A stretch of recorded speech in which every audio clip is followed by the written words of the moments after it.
दंग रह जाएंगे। हाथों से गिनना हो तो 2-4 दिन का वक्त लग जाएगा।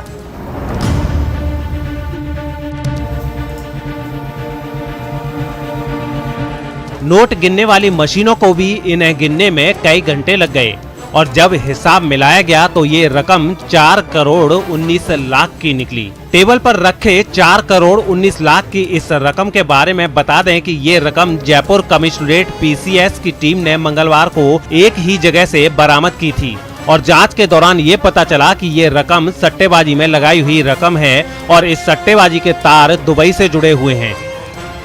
एक ही जगह से इतनी बड़ी रकम मिलने से आम लोगों के साथ साथ जयपुर कमिश्नरेट पीसीएस की टीम के सदस्य और आला अधिकारियों के होश भी उड़े हुए हैं और वो ये पता लगाने की कोशिश कर रहे हैं कि इस सट्टेबाजी का मास्टरमाइंड कौन है।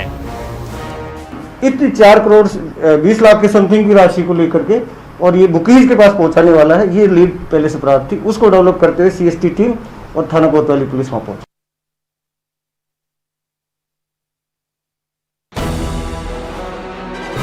झुंझुनू के दौरासर गांव के लोग उस वक्त दहशत में आ गए जब बालास मंदिर के पास से फायरिंग की आवाजें आने लगी। बताया जा रहा है कि ये फायरिंग दौरासर बस स्टैंड पर बालाजी मंदिर के सामने एक जमीन को लेकर चल रहे विवाद की वजह से हुई है। गाड़ियों में भरकर आए बदमाशों ने जिस घर पर फायरिंग की, उस घर के लोगों का कहना है कि इस जमीन का मामला कोर्ट में चल रहा है, लेकिन झुंझुनू का एक शख्स इस जमीन पर जबरदस्ती कब्जा करने की कोशिश में है और वही शख्स पिछले कुछ दिनों से उन्हें फोन पर जान से मारने की धमकी भी दे रहा है। हो सकता है ये हमला उसी ने कराया हो। फायरिंग की खबर मिलते ही पुलिस भी मौके पर पहुंच गई थी और उसने इस मामले में जांच शुरू भी कर दी है।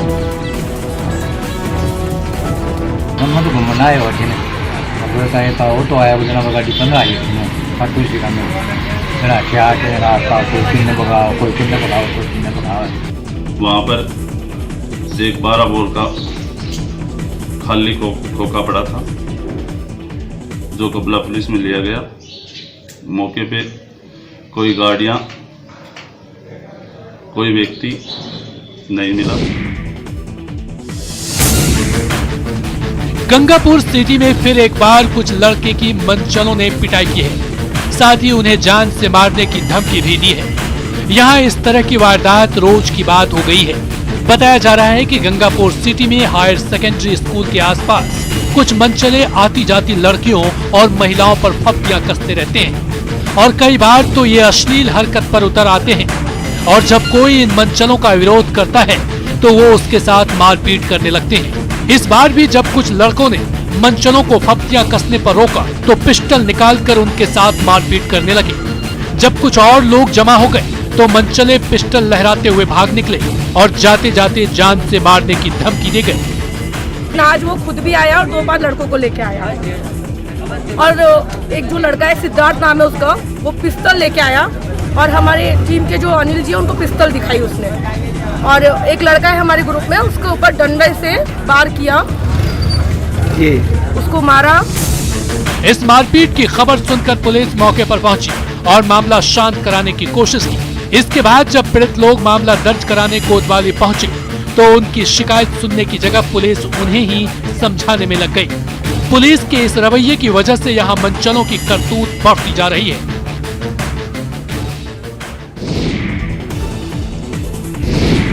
जोधपुर पुलिस की गिरफ्त में आए ये दोनों शख्स मध्य प्रदेश के खरनौल के रहने वाले हैं और इन्हें जोधपुर के अलग अलग इलाकों से गिरफ्तार किया गया है। इन दोनों के पास से पुलिस को 2 पिस्टल और 3 जिंदा कारतूस भी मिले हैं। पुलिस का कहना है कि जोधपुर में बढ़ते अपराध और अवैध हथियारों के काले धंधे को रोकने के लिए एक खास अभियान चलाया जा रहा है।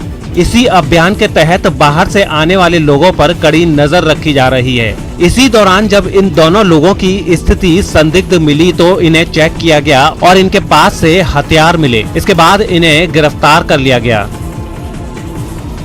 दूसरों को डराने धमकाने के लिए, एक्सटॉर्शन के लिए, समाज में एक रुतबा बनाने के लिए और कुछ ये सप्लाई भी करते हैं। दोनों तरह का है। जो बदमाश हथियार ला रहे हैं, इस केस में मध्य प्रदेश से लाना ज्ञात हुआ है। हादसे की ये तस्वीर आंखें खोल देगी। ऐसी तस्वीर जिसे देखकर आपके रोंगटे खड़े हो जाएंगे। तस्वीरें जोधपुर की है। देखिए कैसे देखते ही देखते एक कार जानलेवा बन जाती है। एक कार सड़क से गुजर रही है जो अचानक अनियंत्रित हो जाती है। तस्वीरों में आप देख सकते हैं कि कैसे एक सफेद कार रोड किनारे खड़ी स्कूटी को टक्कर मारते हुए आगे बढ़ती है। एक के बाद एक दूसरी दो स्कूटी को टक्कर मारने के बाद भी कार रुकती नहीं है, बल्कि तीसरी स्कूटी को टक्कर मारने के बाद एक शख्स को भी कुचल देती है। बेलगाम कार इस हादसे के बाद सीसीटीवी में कैद हो गई। घायल शख्स अस्पताल में भर्ती है, जहां उसकी हालत गंभीर बनी हुई है।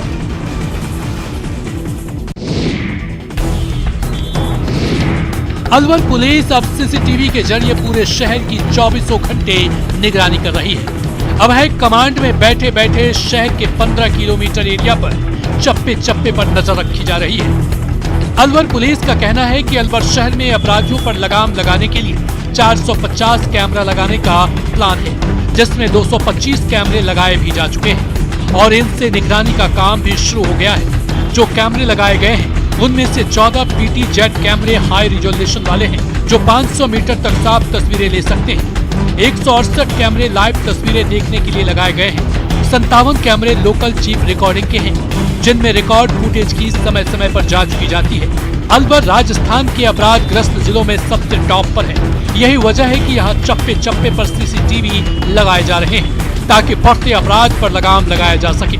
अभी तक 225 कैमरे लगा चुके हैं हम, और जिसमें 168 लाइव हैं जो कंट्रोल रूम से हम लाइव देख सकते हैं, जिसमें और 57 कैमरे हैं जो लोकल रिकॉर्डिंग पे चल रहे हैं, जिसमें चिप कार्ड है जिसकी हर मंथ रिकॉर्डिंग चेक की जाती है हमारी टीम के द्वारा। PTZ 14 कैमरे हैं, पहले हमारे 7 थे, उसके बाद 7 और डिमांड करने के बाद 7 और कैमरे आ चुके हैं, तो अभी 14 हैं लाइव कैमरे। यही कारण है, एक तो अतिक्रमण, एक जो ये लड्डी वाले हैं, फल फ्रूट सब्जी बेचते हैं, लड्डी लगाते हैं, उनकी जाम लग जाता है। कुछ दुकानदार ऐसे हैं जिन्होंने सामान को अधिकतर रोड के ऊपर रखते हैं, जिससे जाम लग जाता है। राजस्थान सरकार कोरोना के खिलाफ जागरूकता अभियान चला रही है। सरकार लोगों को जागरूक कर रही है, लेकिन ये तस्वीर कांग्रेस नेताओं की है, जो कोरोना को लेकर खुद की जानकारी पर सवाल उठाने वाली है। उदयपुर और जोधपुर की इन तस्वीरों को देखिए, जहां कांग्रेस के युवा नेता खुद कोरोना गाइडलाइंस की धज्जियां उड़ाते दिखे। उदयपुर में यूथ कांग्रेस के नेता किसानों के हक में आक्रोश ट्रैक्टर रैली निकाल रहे थे, लेकिन देखिए यहाँ कोरोना गाइडलाइन की किस तरह से धज्जियां उड़ाई जा रही है। ना तो लोगों के चेहरे पर मास्क है और ना ही 2 गज की दूरी है।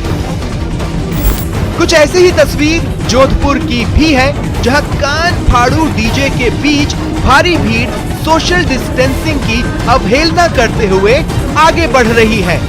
ये काफिला है NSUI के प्रदेश अध्यक्ष अभिषेक चौधरी का। मां लठियाल मंदिर में दर्शन करने पहुंचे हैं, वो भी भीड़ के साथ और अपनी ही सरकार के बनाए नियमों की धज्जियां उड़ाते हुए।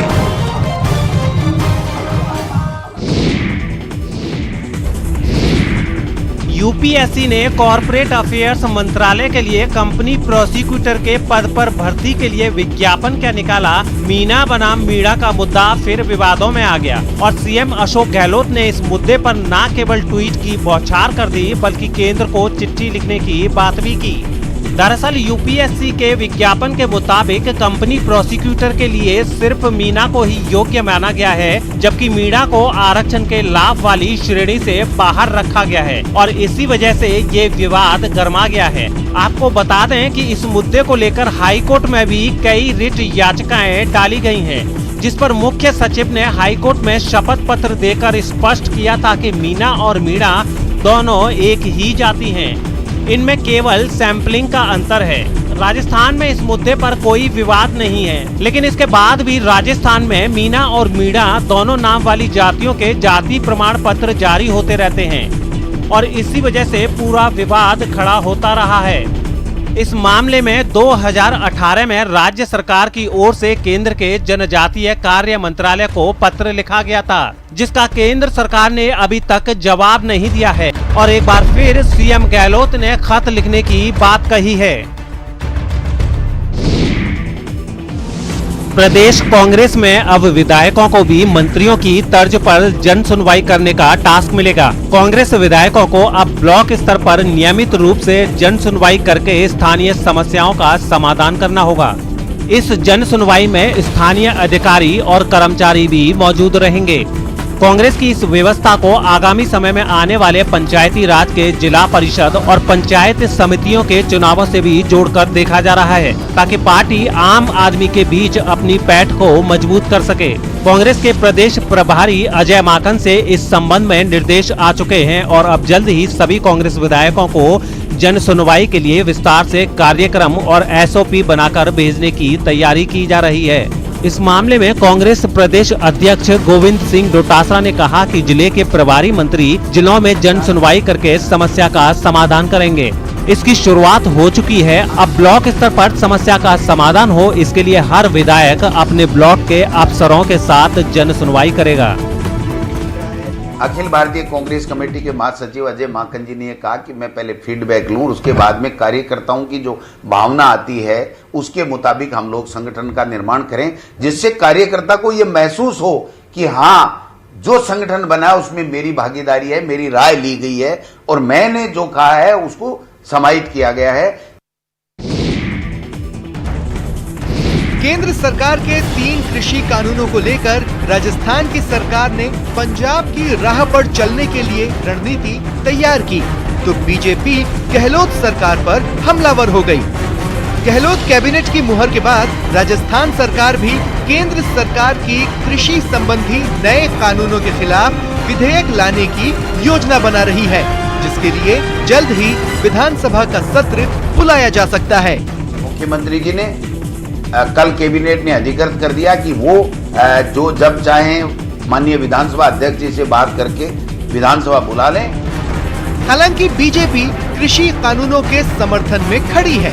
बीजेपी का आरोप है कि ये कवायद किसानों को गुमराह करने के लिए की जा रही है। राजस्थान के मुख्यमंत्री को भी सोनिया गांधी को देशभक्ति अपनी भक्ति दिखाने के लिए एक नया अवसर मिला है और इस बिल का विरोध करके विधानसभा में केंद्र के पारित किए हुए किसी बिल के खिलाफ विधानसभा में विशेष सत्र बुलाना और इसकी चर्चा करके और इसमें व्यवधान पैदा करना, किसानों को गुमराह करना, मुझे लगता है ये कांग्रेस की एक नई सियासत, नया पाखंड और नया हथकंडा है। पंजाब विधानसभा ने केंद्रीय कृषि कानूनों के खिलाफ सर्वसम्मति से प्रस्ताव पारित किया था। पंजाब की तर्ज पर अब राजस्थान सरकार भी MSP को कानूनी मान्यता देने के लिए कानून बना सकती है। 20 मिनट 20 खबर में अब बात करते हैं देश की कई और खबरों की। बिहार के समस्तीपुर जिले की रोसड़ा सीट से कांग्रेस उम्मीदवार नागेंद्र कुमार विकल ने भरी सभा में उत्साहित होकर अपना कुर्ता फाड़ दिया। पिछले चुनाव की तरह इस बार भी रोसड़ा को अलग जिला बनाने की मांग तेजी से उठ रही है। कांग्रेस प्रत्याशी ने इसी मुद्दे को लपकने की कोशिश की और उन्होंने भरी सभा में रोसड़ा को अलग जिले का दर्जा दिलवाने की प्रतिज्ञा लेते हुए अपना कुर्ता फाड़ दिया। कपड़ा नहीं फाड़ूंगा,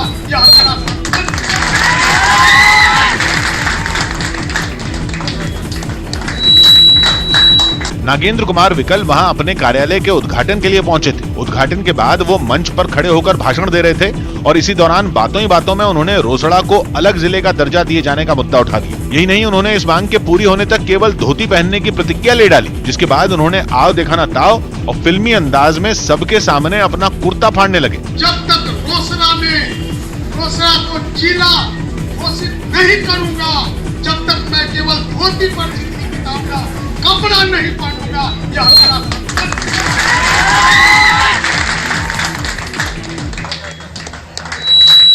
कांग्रेस प्रत्याशी को ऐसा करते देखकर वहां मौजूद उनके समर्थक ताली बजाने लगे। कई लोगों ने तो उन्हें माला पहनाना शुरू कर दिया और उनके समर्थन में नारे लगाए।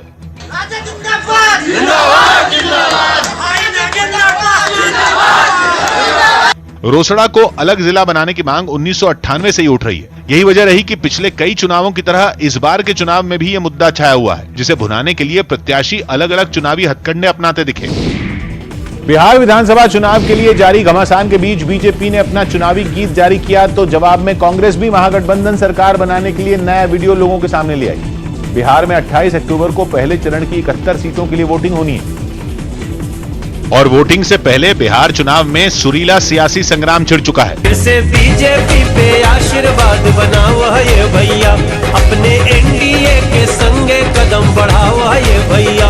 होंगे सपने सब साकार, मिले हर युवा को रोजगार। बीजेपी ने बिहार में एनडीए के लिए अपना चुनावी गीत जारी कर दिया। इस गीत को पार्टी सांसद मनोज तिवारी ने अपनी आवाज दी। सड़क पानी बिजली के राजनीति फैलाओ ये भैया। फिल्म गैंग्स ऑफ वासेपुर के चर्चित गीत जिया तू बिहार के लाला को बीजेपी ने एनडीए के चुनावी गीत की शक्ल दी, तो जवाब में कांग्रेस भी अपने गीत के साथ मैदान में उतर आई। बोले बिहार महागठबंधन सरकार, बोले बिहार। बिहार में 3 चरणों में चुनाव होने हैं और पहले चरण की वोटिंग में अब कुछ ही दिन बचे हैं।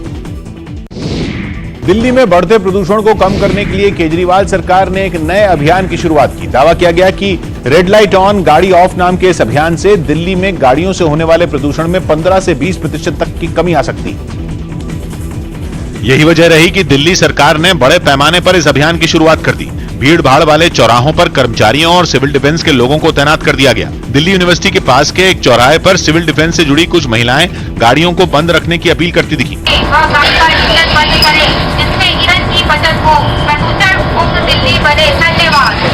आईटीओ चौराहे पर भी कमोबेश ऐसा ही नजारा दिखा। कुछ होर्डिंग और पोस्टरों के जरिए इस अभियान से लोगों को जोड़ने की कोशिश की गई। इतना ही नहीं, रेड लाइट होने पर सिविल डिफेंस के कुछ लोग गाड़ियों के पास पहुंच गए और उनमें बैठे लोगों को फूल देकर इंजन बंद रखने के लिए समझाते दिखे। और लोगों से हम ये फूल देकर निवेदन करते हैं जो अपनी रेड लाइट पर जो है अपनी गाड़ी को कृपया इंजन को बंद रखे। दिल्ली सरकार के मंत्री गोपाल राय ने दावा किया कि इस अभियान से प्रदूषण में काफी कमी आएगी। अगर ये हमारा बिहेवियर चेंज होता है तो व्हीकल पोल्यूशन का 15 से 20% तो हम रिड्यूस कर सकते हैं। दिल्ली में यह अभियान इसी तरह 15 नवंबर तक सुबह 8 बजे से शाम 8 बजे तक चलाया जाएगा। जम्मू कश्मीर में आतंकवाद से प्रभावित पुलवामा की एक पेंसिल फैक्ट्री चर्चा में आ गई। ये फैक्ट्री सैकड़ों लोगों के लिए रोजगार का बड़ा साधन साबित हो रही है। जहां पुलवामा के अलावा देश भर के करीब 250 लोग काम करते हैं, जिनमें आधा से ज्यादा बिहार, असम और बंगाल के रहने वाले हैं। घाटी में तनाव और कोरोना की मार के बीच वो बिना किसी परेशानी के इस पेंसिल फैक्ट्री में काम करते नजर आए। इतना ही नहीं, वो पूरी लगन के साथ अपने काम को बखूबी निभाते भी दिखे। 7,000 कमाते हैं महीने में, तो हम यहाँ पे लगभग 50-60 लड़के हैं यहाँ पे। हमें रोजगार में, हम गरीब घरों से ताल्लुक रखते हैं, हमें यहाँ पे रोजगार मिलता है। आतंकवाद प्रभावित पुलवामा में इस पेंसिल फैक्ट्री की शुरुआत 8 साल पहले हुई थी, जिसकी सालाना कमाई अब 13 करोड़ के पार पहुंच गई। बहुत ही नेक काम उन्होंने कर दिया और ये फैक्ट्री यहाँ बिठा दी। हम जैसे बहुत से पढ़े लिखे बेरोजगार नौजवानों के लिए रोजगार का मतलब मौका फराहम किया है। रोजी रोटी का जरिया मिलने से इलाके के लोग तो खुश दिखे ही, दूसरे शहरों से आए मजदूरों ने भी काम मिलने पर अपनी खुशी जताई। मेरे को 7 साल हो गया है इसी फैक्ट्री में। यहाँ आसाम के है, 150 बंदा है, हमारा इसी से चल रहा है सर घर। फैक्ट्री प्रबंधन की ओर से वहां काम करने वाले लोगों के रहने का भी इंतजाम किया गया। और चलिए अब और देख लेते हैं कुछ अंतर्राष्ट्रीय खबरें। एलएसी के पास भारत के निर्माण कार्यों पर कड़ा एतराज जताने वाला चीन भी तिब्बत तक रेल लाइन बिछाने का काम तेजी से कर रहा है। चीन की चेंगडू से तिब्बत तक सबसे लंबी सुरंग में पटरी बिछाए जाने का वीडियो सामने आया है, जिसमें बड़ी बड़ी मशीनों के जरिए तेजी से रेल लाइन बिछाने का काम होता हुआ दिखा। चीन के चेंगडू से तिब्बत तक रेल लाइन बिछते ही चीन की फौज के लिए एलएसी तक पहुंचना आसान हो जाएगा। सबसे अहम बात यह कि जहां ये रेल लाइन बिछाई जा रही है वो जगह मैकमेहन लाइन से बेहद करीब है। जब भारत के रक्षा मंत्री राजनाथ सिंह ने सरहद के पास 44 पुलों का उद्घाटन किया था तो चीन ने कड़ा ऐतराज जताया था, लेकिन अब चीन खुद उससे भी 2 कदम आगे निकलने की कोशिश में है। इसीलिए चीन की इस रेल लाइन की वजह से भारत और चीन के बीच तनाव और बढ़ सकता है। अफगानिस्तान के जलालाबाद में पाकिस्तानी वीजा के लिए मची भगदड़ में 15 लोगों की मौत हो गई है। वीजा लेने के लिए हजारों लोग पाकिस्तान के वाणिज्य दूतावास के पास एक फुटबॉल स्टेडियम में इकट्ठा हुए थे और यहीं लोगों के बीच ऐसी होड़ मच गई कि उन्हें रोक पाना सुरक्षा कर्मियों के लिए भी मुश्किल हो गया। हजारों लोगों की भीड़ को संभालने के लिए जब गेट बंद कर दिए गए तो लोग स्टेडियम की चार दीवारी को भी फांदने लगे। हालांकि वहां मौजूद पुलिस ने उन्हें रोकने की बहुत कोशिश की, लेकिन इसके बावजूद लोग नहीं रुके। स्टेडियम के बाहर सैकड़ों महिलाएं भी वीजा की आस में खड़ी नजर आईं। इस भगदड़ में 15 लोगों की मौत के अलावा कई लोग घायल भी हुए हैं, जिन्हें इलाज के लिए अस्पताल में भर्ती कराया गया है। नागोर्नो कराबाख पर कब्जे के लिए जारी जंग में अजरबैजान ने बड़ी बढ़त का दावा किया। इस विवादित इलाके के लिए अर्मेनिया और अजरबैजान के बीच पिछले 24 दिन से जोरदार लड़ाई चल रही है। लेकिन इस खूनी झड़प के बीच अब अजरबैजान ने अर्मेनिया पर बढ़त का दावा किया है। अजरबैजान के मुताबिक उनकी फौज ने अर्मेनिया को खदेड़कर नागोर्नो कराबाख के कई इलाकों पर कब्जा जमा लिया। इन इलाकों पर 1994 के बाद से ही अर्मेनिया का कब्जा था। अजरबैजान की तरफ से इसके कुछ वीडियो भी जारी किए गए। इन वीडियो में अजरबैजान का तोपखाना दुश्मन के ठिकानों पर आग उगलता दिखाई दिया। अजरबैजान की तरफ से वहां दिन रात ताबड़तोड़ गोलाबारी की गई। अर्मेनियाई ठिकानों पर जमकर रॉकेट भी दागे गए।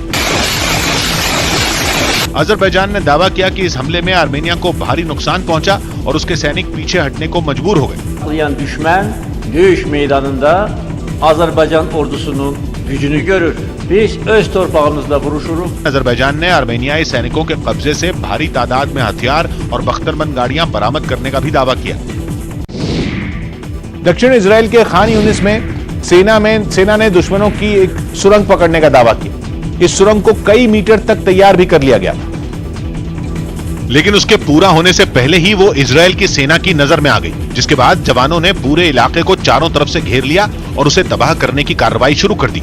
इस काम में खुदाई करने वाली कई बड़ी मशीनों को उतारा गया, जो सुरंग के रास्ते को ऊपर की तरफ से तहस नहस करती नजर आईं। अधिकारियों की तरफ से दावा किया गया कि ये साजिश इजराइल की सीमा से लगी गाजा पट्टी की तरफ से रची गई, क्योंकि उसका मुख्य रास्ता उसी की तरफ है और दूसरा रास्ता इजराइल के खान यूनिस इलाके में दाखिल होने के लिए बनाया जा रहा था। जमीन के अंदर सुरंग की इस साजिश को चरमपंथी संगठन हमास ने अंजाम दिया या फिर इसके पीछे किसी और संगठन का हाथ है, अभी इसका पता नहीं चल सका।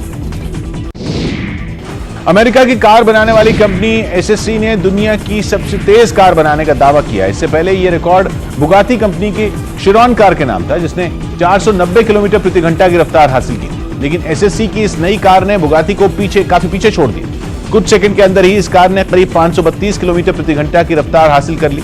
कार को एक ब्रिटिश ड्राइवर चला रहा था, जिसने जल्द ही पुराने रिकॉर्ड को काफी पीछे छोड़ दिया। कार की रफ्तार जांचने के लिए वहां कई सेंसर और कैमरे लगाए गए थे। इसके अलावा जीपीएस की भी मदद ली गई। एसएससी की इस नई कार की कीमत 1 मिलियन पाउंड यानी भारतीय रुपयों में 9.5 करोड़ रुपए से भी ज्यादा है।